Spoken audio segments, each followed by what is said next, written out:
Three, two, one. Hey everybody, thanks for stopping by the movie Hangout. George Lucas reveals that he made some last minute changes. I know it's kind of hard to believe, but this pertains to Star Wars The Empire Strikes Back, which just so happens to be my very favorite Star Wars movie. But before I get to that, if you could please click the subscribe button, comment, like, I would really appreciate it. Okay, so let's get to the article. This was published in Esquire magazine. Typically don't really, well, it's not really a magazine, it's like a website. Nobody really does magazines anymore. Esquire website. So there's a really great article here. It's titled George Lucas Changed the Ending of Empire Strikes Back After It Had Already Debuted in Theaters. Talk about last minute. You don't do it before the premiere or after the premiere. You do it literally after it's already been distributed in the theaters. I don't know, but George Lucas has a history of, let's just say, making last minute changes or not being able to make up his mind, but he is kind of a creative genius. I think he's a better producer than director because The Empire Strikes Back was not directed by him. Most people don't know that. It wasn't directed by him. It was directed by another guy. His name I can't think of right now, but that's why this one particularly is amazing. Lucas is a phenomenal producer, though. Does a great job with that. So Star Wars fans never even noticed the original ending was reshot at last minute. I have to say, no, there's nothing that really indicates that it was last minute. I think it looks fantastic. Isn't it, by the way, isn't it crazy how this right here, this shot, looks better than movies that are out right now?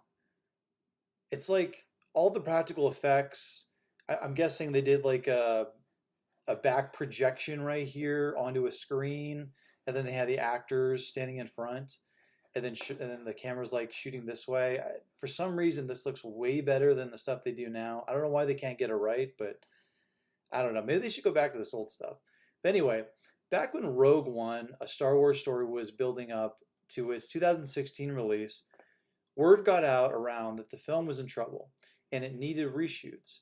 Nowadays, some fans interpret the need for reshoots as a death sentence for the film. It kind of is, though, especially nowadays, because there are just so many different tools at a studio's disposal now that they didn't have. Especially, they're cheaper now, too, to do. Technology's better, cameras are cheaper, they can have smaller cameras.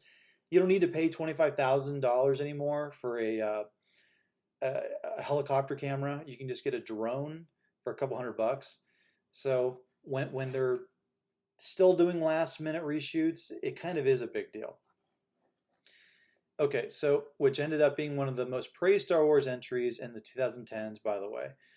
Turns out things weren't always like that. Apparently, back in the day, it was perfectly acceptable to tweak a film when it was already in theaters, which, according to a new post from the official Star Wars website, is exactly what George Lucas pulled from The Empire Strikes Back. Apparently, after Lucas watched Episode 5, when it made its initial run in theaters, he realized the end of the film didn't quite make sense. So he didn't watch the end of Revenge of the Sith and think that didn't make any sense? I don't know.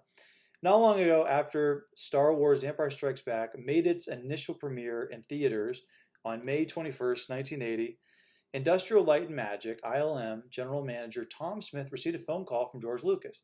He later remembered to former Lucasfilm executive editor J.W. Rinsler, author of The Making of The Empire Strikes Back, that Lucas had said, "I don't want to tell you this, we need some more shots for Empire." Smith could hardly believe his ears.